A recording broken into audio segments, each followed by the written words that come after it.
api umpamanya, baganakah kita atau menghadang aja kah?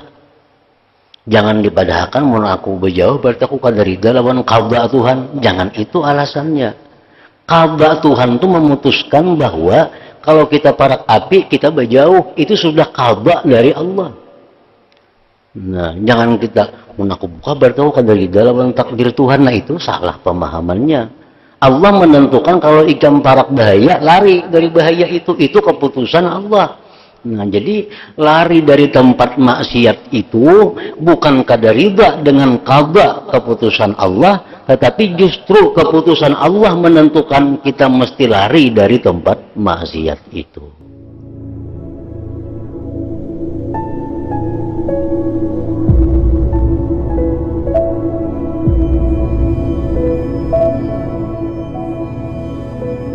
Bismillahirrahmanirrahim. Alhamdulillahirabbil alamin wassalatu wassalam ala asyrafil anbiya wal mursalin sayyidina Muhammadin wa ala alihi wa sahbihi ajma'in.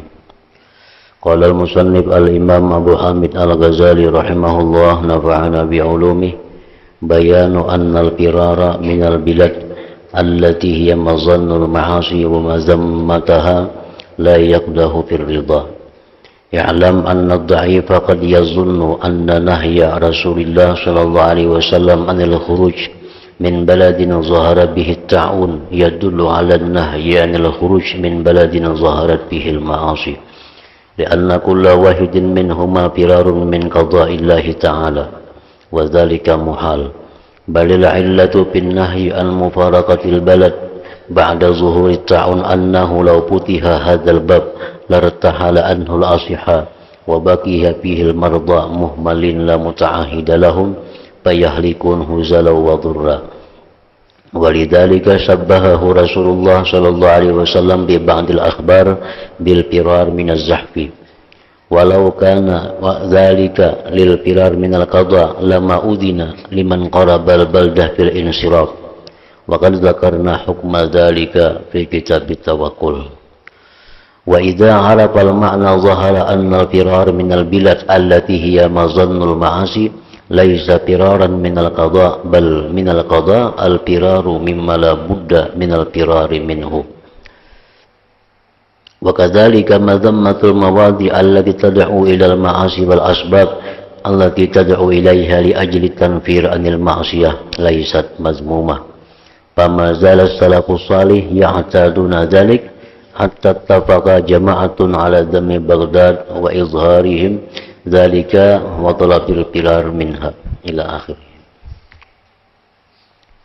Makna kalam Imam Al-Ghazali rahimahullah wa nafa'ana bi ulumih, penjelasan bahwasanya lari atau berjauh, meninggalkan dari negeri yang diperkirakan adanya perbuatan-perbuatan maksiat dan mencela maksiat tidaklah mencederakan pada riba dengan Allah Subhanahu wa ta'ala. Lari daripada negeri, kampung yang di situ banyak maksiat dan mencela kampung yang di situ banyak maksiat, itu tidak bertentangan dengan ridha. Artinya bahwa kita mesti lari dari kampung yang di kampung itu sudah dikuasai oleh maksiat. Nah, meninggalkan kampung itu tidak bertentangan dengan riba kepada yang ditetapkan oleh Allah.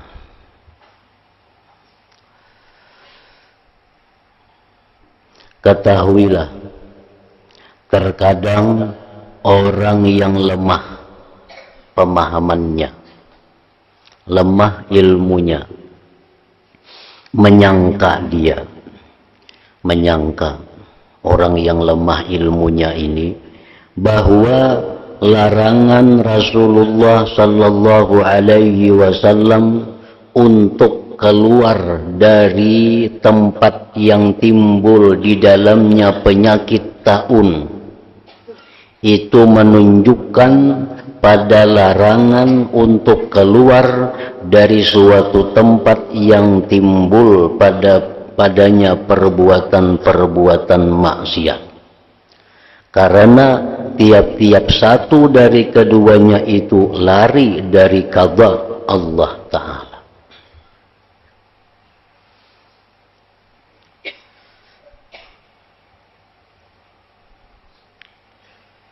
Rasulullah Sallallahu Alaihi Wasallam dalam hadis beliau,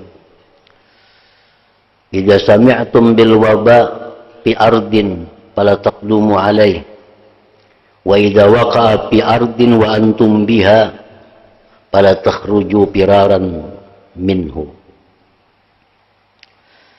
Nah, ujar Nabi, apabila kamu mendengar suatu wabah penyakit di suatu tempat, suatu kampung, maka janganlah kamu masuk ke kampung itu. Nah, ini kampung, misalnya kampung apa, di situ terjadi wabah penyakit kolera umpamanya. Nah, sudah tahu di kampung itu ada wabah, jangan masuk kita ke kampung situ. Dan apabila, ujar Nabi, apabila terjadi di kampung yang kamu berada di kampung itu, bila terjadi wabah penyakit di suatu kampung yang kamu berada di kampung itu, maka jangan kamu keluar dari kampung itu karena melari daripada kampung itu. Jangan. Jadi kalau kita di luar kampung, tahu di sana ada wabah, jangan masuk. Tapi kalau kita berada di suatu kampung yang di situ ada wabah, kita kada boleh keluar, kada boleh lari meninggalkan kampung itu. Nah, lalu orang yang lemah ilmunya, lemah pemahamannya, dia berpendapat, ujarnya, Rasulullah melarang kita meninggalkan kampung yang di situ ada penyakit wabah. Sama halnya kita kada boleh juga meninggalkan kampung yang di situ banyak maksiat. Karena kedua-duanya itu adalah sama merupakan qada dari Allah Subhanahu wa Ta'ala. Nah, ini menyamakan ini orang yang lemah ilmunya, lemah pemahamannya.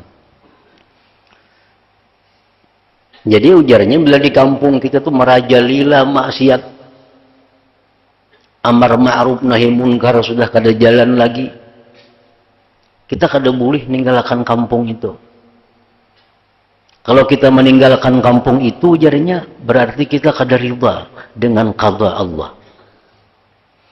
Nah, sesamaannya, ujarnya tadi, kampung kita diam, di situ ada wabah penyakit, kita kada boleh lari meninggalkan kampung itu.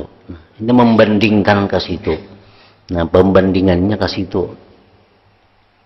Lalu ujar Imam Ghazali, maka yang demikian itu mustahil. Itu kada masuk akal, menyamakan masalah ini kada masuk akal. Jangan disamakan antara kampung yang terjadi wabah penyakit yang kita kada boleh keluar dari situ. Jangan disamakan dengan kampung yang di situ merajalela maksiat, kita kada boleh juga keluar dari kampung itu. Nah, itu salah menyamakannya. Maka yang demikian itu mustahil. Akan tetapi alasan dari dilarangnya meninggalkan negeri sesudah timbulnya taun penyakit itu adalah alasannya belain. Jadi kada kawa disamakan. Alasan kenapa kita kada boleh meninggalkan negeri, kampung nang di situ terjadi taun penyakit, kita kada boleh meninggalkan. Kenapa alasannya? Adalah jikalau diperbolehkan, niscaya keluarlah orang-orang sihat daripadanya kampung itu, dan tinggallah di tempat itu orang-orang sakit, disia-siakan, tersia-sia. maka tidak ada bagi mereka yang mengurusnya lagi, sehingga binasalah mereka dalam kekurusan dan kemudaratan. Itu alasannya itu. Nabi kita melarang orang yang sihat meninggalkan kampung yang terjadi wabah penyakit. Alasannya kalau dibolehkan, bukahan nasihatnya nanggaring siapa mengurus merawat siapa. Nah, itu alasannya Nabi kita melarang. Oleh karena itulah Rasulullah Shallallahu Alaihi Wasallam telah menyamakan orang yang lari dari taun sama dengan orang yang lari dari barisan perang. Dosa besar artinya.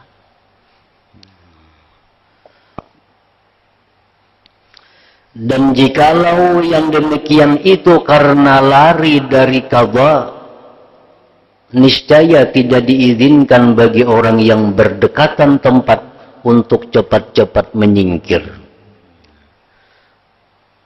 Jadi alasannya Nabi kita melarang itu bukan sangkut paut masalah qadha, keputusan Allah itu bukan. Nabi kita melarang keluar itu hanya untuk merawat yang sakit-sakit itu. Kalau urusannya dengan qadha Allah Ta'ala, niscaya kada diizinkan orang yang di luar kampung itu untuk cepat-cepat berjauh dari kampung itu. Nang dilarang Nabi meninggalkan itu nang di kampung situ. Kampung sebelah itu boleh aja berjauhan, khawatir berdahulu kada apa-apa. Jakanya nang sebabnya itu masalah qadha, tentu nang kampung sebelah pun kada boleh menyingkir daripada kampung nang kena wabah itu. Dan telah kami terangkan terdahulu hukum yang demikian pada kitab Tawakkul.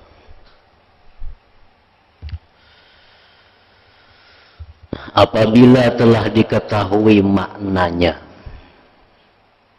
bahwa Nabi melarang orang sihat keluar dari kampung yang di situ wabah, sudah tahu alasannya tadi, maka jelaslah bahwa lari dari negeri yang menjadi tempat sangkaan perbuatan-perbuatan maksiat itu bukanlah lari dari qadha, dari ketetapan Allah. Akan tetapi termasuk dari sebagian qadha adalah lari dari sesuatu yang kita harus lari daripadanya. Nah, jadi kalau di kampung ini sudah kita maksiat, kadang diurus lagi masyarakatnya, tinggalkan kampung itu. Dan meninggalkan kampung itu bukan lari dari qadha Allah, bukan. Tetapi sebaliknya, qadha Allah yang memutuskan bahwa kita mesti lari dari kampung itu.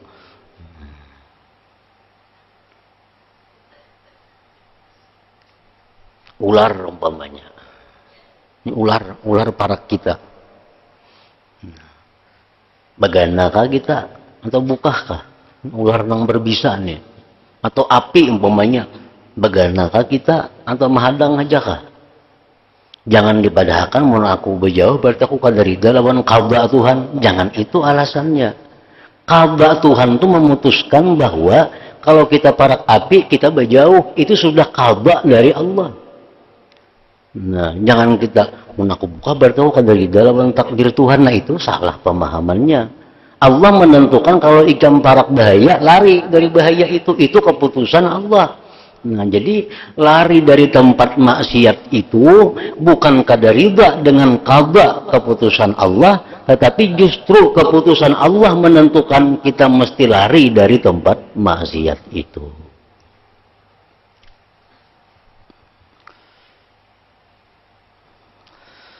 Seperti demikian juga halnya mencela tempat-tempat yang menarik pada perbuatan-perbuatan maksiat dan sebab-sebab yang mengajak kepadanya. Untuk menjauhkan dari perbuatan maksiat, tidaklah dicela. Misal ada kampung, Di kampung itu sudah maksiat merajalela, lengkap pemainannya ada, mabuk-mabukannya ada, perzinahannya ada, ribanya ada. Di kampung tuh langgar masjid kosong. Kita celak kampung itu, bahwa itu kampung jahat, jar kita. Itu kampung kada baik. Tujuan kita mencela supaya orang jangan hendak bagana ke situ. Nah, itu celaan kita itu bukan berarti kita kada ridha dengan qada Allah. Nah, bukan dikatakan kada ridha dengan qada daripada Allah Ta'ala. Artinya kita disuruh demikian, diizinkan untuk demikian. Ikan jangan ke kampung situ diam. Itu kampung tuh kampung ahli maksiat. Di situ ada riba, ada zina, ada minum-minuman, ada judi, ada macam-macam. Nah, kita celak kampung itu supaya orang jangan ke sana. Nah, kita mencela kampung yang maksiat itu bukan berarti kita kada ridha dengan qada Allah Subhanahu wa taala.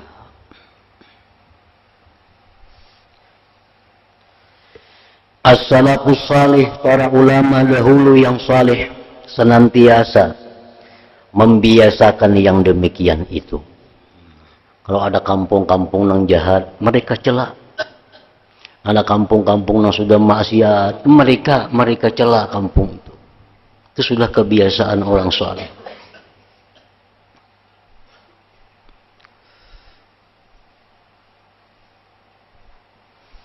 As-salafus salih senantiasa membinasakan yang demikian itu. Sehingga sepakatlah satu jamaah daripada ulama yang salihin mencela kota Baghdad. Orang-orang salihin dahulu tuh mencela kota Baghdad itu, ibu kota Irak. Dan mereka menampakkan celaannya dan menuntut lari daripadanya. Mereka menghimbau agar orang-orang yang baik di Baghdad itu supaya meninggalkan Baghdad.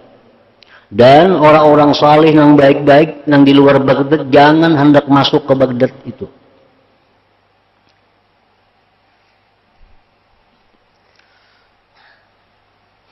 Ibnul Mubarak berkata, saya telah berkeliling mulai dari timur ke barat, maka saya tidak melihat suatu negeri yang lebih jahat dari Baghdad itu.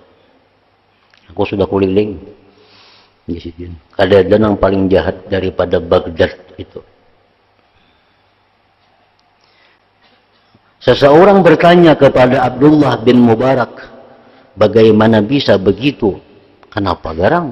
Baghdad itu pian padahal kota yang paling jahat. Ibnul Mubarak menjawab, Baghdad adalah tempat yang menganggap hina di dalamnya nikmat Allah. Di Baghdad itu nikmat-nikmat Allah kada berharga. Artinya banyak digunakan untuk hal-hal kemaksiatan. Dan dianggap kecil, dianggap remeh padanya Baghdad itu maksiat kepada Allah. Di Baghdad itu Baghdad itu maksiat di situ dianggap remeh, biasa. Orang betilanjang ada yang menanggurnya situ. Nah, dan ketika Ibnul Mubarak datang dari negeri Khurasan, lalu seseorang bertanya kepadanya, bagaimana pendapatmu tentang kota Baghdad? Ia menjawab, saya tidak melihat Baghdad kecuali polisi yang suka marah, atau pedagang yang tamak, yang rakus, atau qari, atau ulama yang menghirani diri, yang bersifat ujub dengan ilmunya.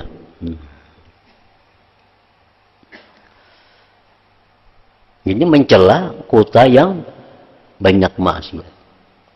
Dan mencela kota yang banyak maksiat itu kada bertentangan dengan qada Allah. Jadi jangan pada kenapa ikan mencela kota Baghdad itu. Maka Baghdad itu kota yang ulahan Tuhan juga. Berarti kan mencela Tuhan lah. Nah kadaka itu. Kadaka itu. Nang kita cela itu maksiat-maksiatnya yang timbul di kota itu. Dan tidak semestinya kamu menyangka bahwa yang demikian itu termasuk ghibah. Yang dipadahkan ghibah. Mencela Baghdad itu balik kita menggibah lawan Baghdad. Itu kada ghibah itu. Karena yang demikian itu tidak menunjukkan atas pribadi seseorang. Kita kada batuju orang kada yang bisa mendatangkan mudarat bagi orang tersebut. Maka kita madahkan si A, si B, nah itu kada boleh. Tapi Baghdad secara umum kada bertentu orangnya, itu bukan ghibah nganannya.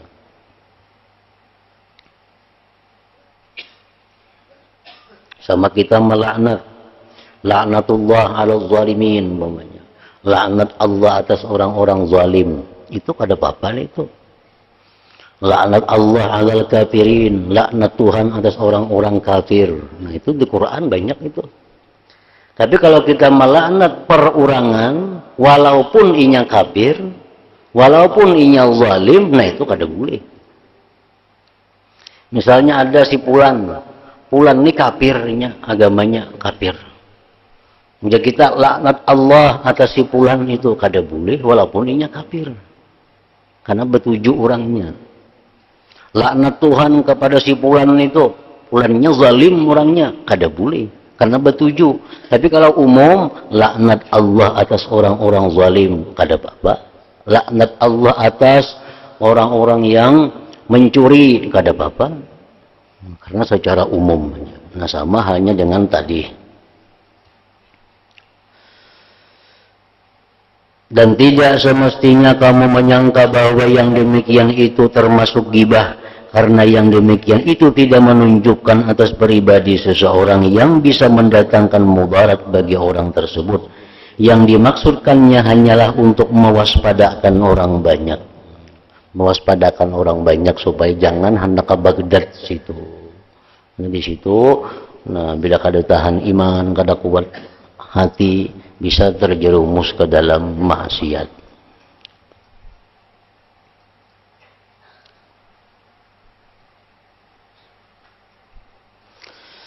Adalah Ibnu Mubarak pergi ke Makkah. Ia bertempat tinggal di kota Baghdad. Ia pergi ke Makkah untuk memeriksa persiapan kafilah perdagangan selama 16 hari. Selama di Makkah ia bersedekah 16 dinar, yang setiap harinya 1 dinar sebagai penebus karena tempat tinggalnya di Baghdad itu. Jadi beliau bahwa tinggal di Baghdad itu merasa suatu kesalahan. Maka setiap hari beliau bersedekah sebanyak 1 dinar untuk menebus kesalahannya itu. Dan sungguh mencela suatu golongan akan Irak. Irak ini luas lagi pada Baghdad. Baghdad itu ibu kotanya hanya. Kalau Irak itu termasuk Kufah dan Basrah, itu termasuk Irak juga itu. Seperti Umar bin Abdul Aziz dan Ka'bul Ahbar, Ibnu Umar radhiyallahu anhuma bertanya kepada bekas budaknya, di mana kamu tinggal sekarang?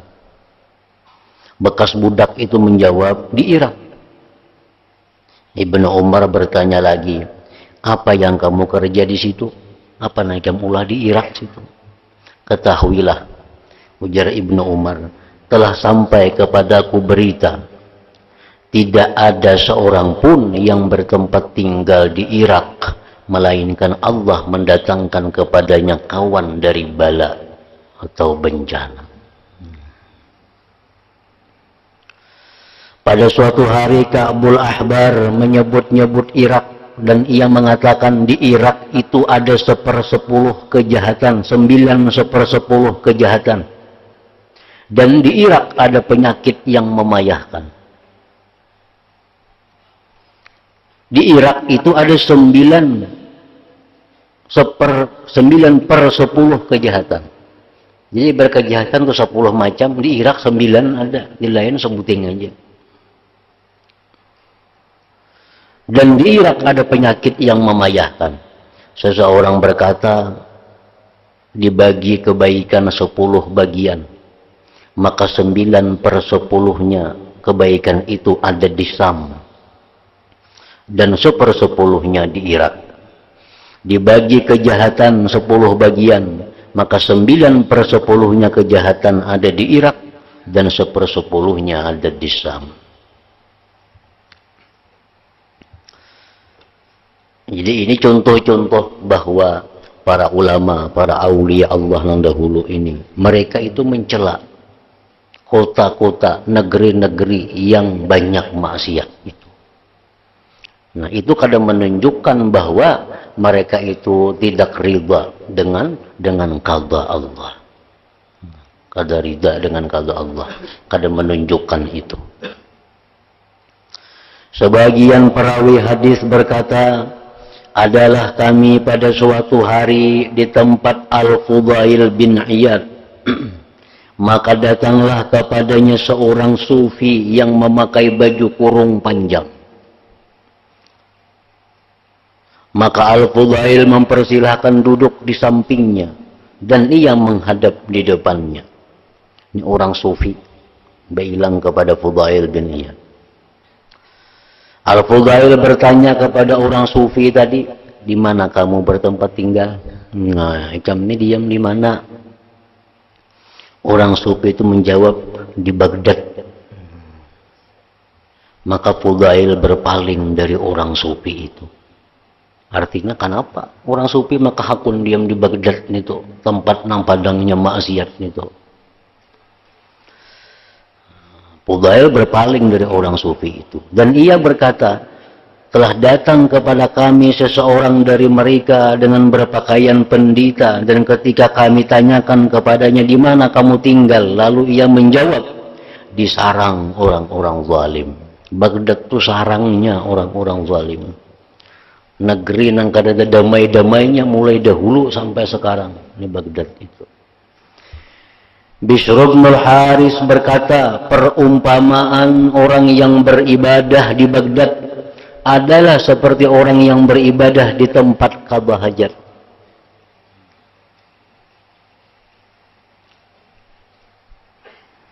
Bishr berkata lagi, jangan kamu ikuti aku pada bertempat tinggal di Baghdad. Ujar Bishr Hafi ini, ikan jangan hendak kayak aku tinggal di Baghdad. Barang siapa yang ingin keluar dari Baghdad, maka keluarlah dari Baghdad ini. Tentu celaan yang luar biasa kepada Baghdad. Ini kata-kata dari para aulia. Ahmad bin Hanbal berkata, jikalau tidaklah karena anak-anakku ini bergantung kepadaku, niscaya keluar dari tempat ini lebih saya utamakan untuk diriku. Di Baghdad itu. Lalu seseorang bertanya kepadanya, di mana kamu memilih untuk tempat tinggalmu? Ia menjawab, di binting-binting. Sebagian mereka berkata, di mana mereka ditanya tentang penduduk Baghdad. Yang zuhud di antara mereka adalah zuhud, dan yang jahat di antara mereka adalah jahat. Ini pendapat orang yang netral tentang Baghdad tadi. Nang baik di Baghdad, ya baik. Nang jahat, ya jahat di Baghdad itu. Namun umumnya para ulama, mereka mencela kota Baghdad itu karena banyaknya kezaliman, banyaknya kemaksiatan di kota itu. Jadi perintah mereka agar orang-orang baik supaya keluar dari Baghdad itu bukan bertentangan dengan benci kepada hukum Allah, qada Allah. Karena bertentangan dengan ridhanya mereka kepada qada Allah Ta'ala. Maka ini menunjukkan atas bahwasanya orang yang dibalakkan dengan suatu negeri, kampung, di mana di dalamnya terdapat banyak perbuatan maksiat dan sedikit padanya kebaikan, maka tidak ada uzur baginya untuk tinggal menetap di tempat itu. Akan tetapi semestinya ia berpindah dari tempat itu. Ada uzurnya. Di kampung tuh sampai yang subuh kada ada orang, di masjid dilanggar. Masjid kosong dilanggar itu. Kemaksiatan bilang tiap malam membuncuk banyak permainan itu ini. Ada orang yang menuntut ilmu bagaimana di situ. Sampai yang berjamaah kada kawa. Siapa jamaahnya kada ada. Nah, ditanya Tuhan di akhirat kayaknya icam ngapa kada berjamaah sembahyang. Ujar si orangnya kada ada jamaahnya ya Allah. Orang semua di situ ahli maksiat. Nah, alasan kita itu ditolak oleh Allah. Ditolak oleh Allah, kada diterima oleh Allah. Allah Ta'ala berfirman, alam takun ardullah wasi'ah fatuhajiru fiha. Artinya ujar Tuhan, bukankah bumi Allah itu luas? Apa yang bagaimana di situ? Sehingga kamu dapat berpindah di bumi itu.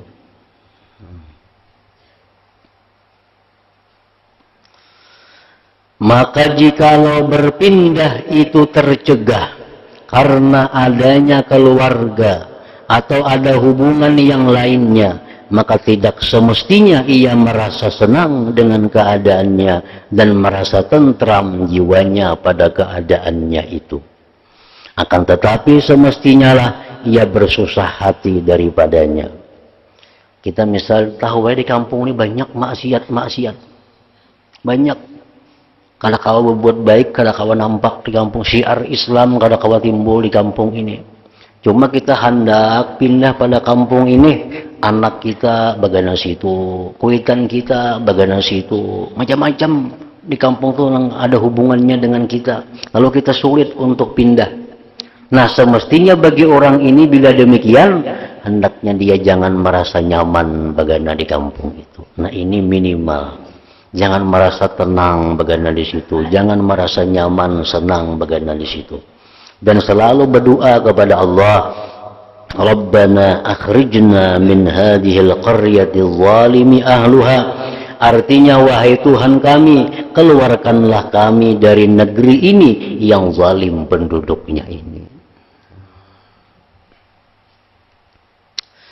Penjelasan yang demikian itu apabila kezaliman itu merata. Niscaya turunlah bencana dan binasalah semuanya dan meratalah kepada orang yang berbuat taat. Kezaliman itu bila sudah menguasai, orang baik kada kawa muncul lagi. Nah, turun bencana, bencana itu merata, orang yang baik-baik pun terbuat dengan bencana itu. Allah Ta'ala berfirman, wattaqu fitnatan la tusibanna alladhina zalamu minkum khassah. Artinya, dan peliharalah dirimu, ujar Tuhan, daripada siksaan yang tidak khusus menimpa orang-orang yang zalim saja di antara kamu. Siksaan Allah, hukuman Allah kalau sudah turun, itu sudah rata, nang baik kana, nang buruk kana. Kalau kau babida, misal banjir kana, semuaan kana, kada nang beliungnya banyak, nang randah rumahnya. Andai kata banjir itu bala dari Allah, banjir itu merata. Nah, setiap bala turun, apapun penyakit wabah yang diakibatkan oleh tingkah laku orang yang zalim, nah orang-orang baik pun kena. Nah, maka itu kita disuruh oleh Allah, bila di kampung kita ini sudah kada kawa timbul syiar Islam, kita disuruh segera pindah dari kampung itu untuk menghindari turunnya bala kepada kita. Nah, jadi disuruh pindah itu bukan berarti kada ridha lawan takdir Tuhan, kada. Bahkan disuruh oleh Allah pindah dari kampung yang jahat itu.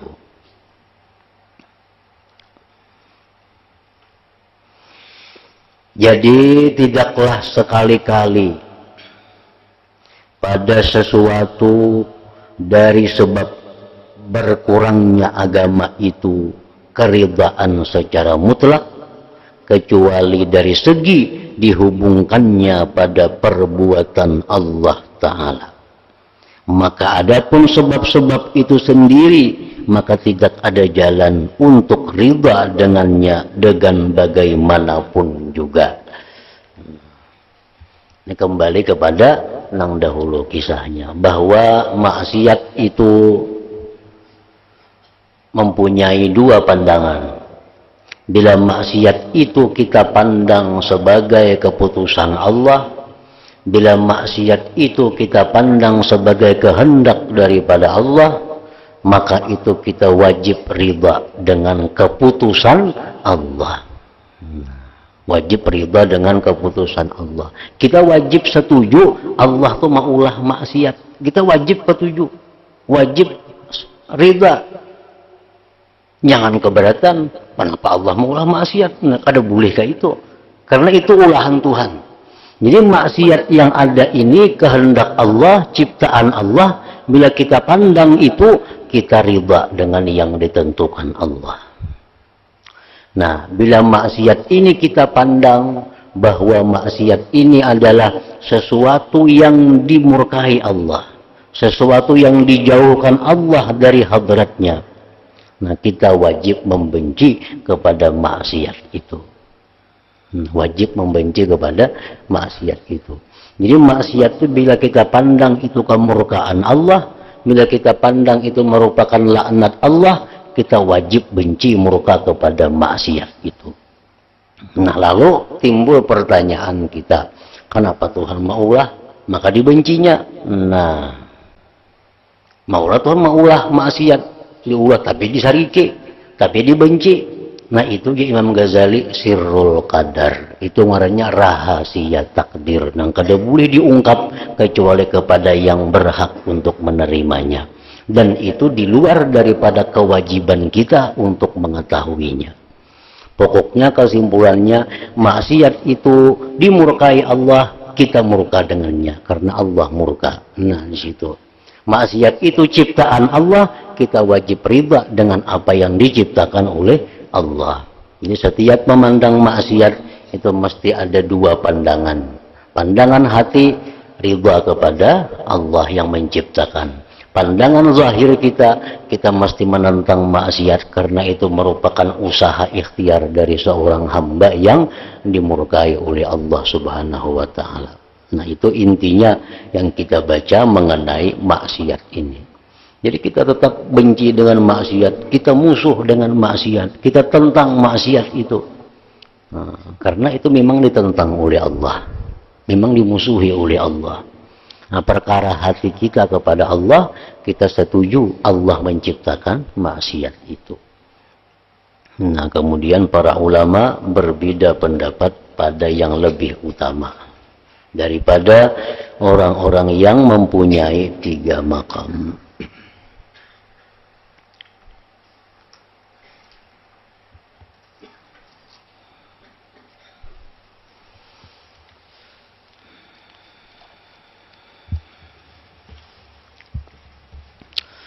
أفضل ذكر فاعلم أنه لا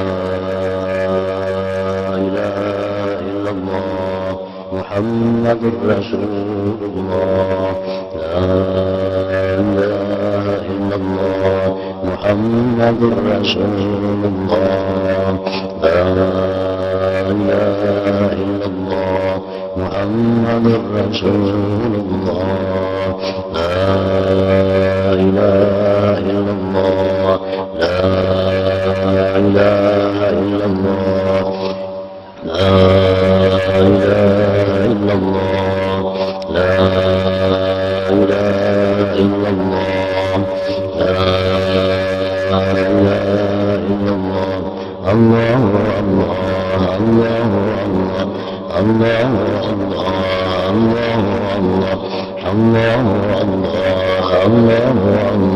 الله الله الله الله الله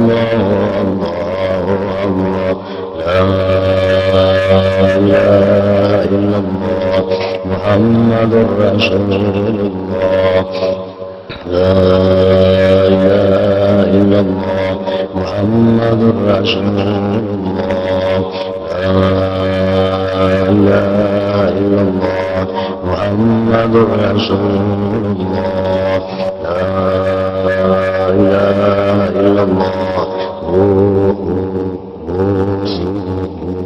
الفاتحة. الرحمن الرحيم مالك يوم الدين إياك نعبد وإياك نستعين صراط الذين أنعمت عليهم غير المغضوب عليهم. فيا أيها الرجل منه شفاعة صلوا عليه وسلموا تسليما. اللهم صل وسلم عليه